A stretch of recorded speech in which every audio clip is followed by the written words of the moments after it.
Hello সবাইকে। দিনটা ছিল আমার দাদুর বাৎসরিক আর আমি চলে গেছিলাম মামার বাড়িতে, আমি সোনাই আর ওর পাপা।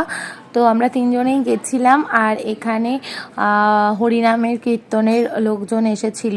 তো আগের বছরই 1 বছরের বাৎসরিক ছিল, সেটা হয়নি, তার কারণ মামাদের কোনো একটা বাধা পড়েছিল, সেই কারণে হয়নি।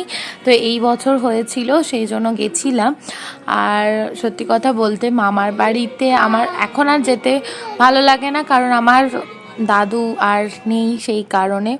তো যাই হোক, খুব মন খারাপ করে, সেই কারণেই যেতে ভালো লাগে না। তবে এখানে আমি আর সোনাই একটুখানি ভিডিও করে রাখছিলাম। আর এই দেখো, এখানে তো হরিনাম সংকীর্তন হচ্ছিল, পাড়ার অনেক লোকজন এসেছিল। এখানে খাওয়া দাওয়ারও সেবা করার জন্য ব্যবস্থা করা হয়েছিল। এখানে কচুরি হয়েছিল, আরও কী হয়েছিল চলো তোমাদের একটুখানি শেয়ার করে দিচ্ছি। আর এখানে প্লিজ কেউ জাজ করো না ভিডিও কেন করেছি না করেছি, তো আমি স্মৃতি হিসাবে রেখে দেওয়ার জন্যই ভিডিওটা করেছি। এমন নয় যে আমার চ্যানেল থেকে মনিটাইজেশন আমি অনেক অনেক টাকা পাচ্ছি, সেই কারণে কিন্তু একদমই নয়। এখানে আলুর দম হয়েছিল, চানা পনির হয়েছিল, চাটনি, পাঁপড়, মিষ্টি, হজমলা এই সমস্তই ছিল।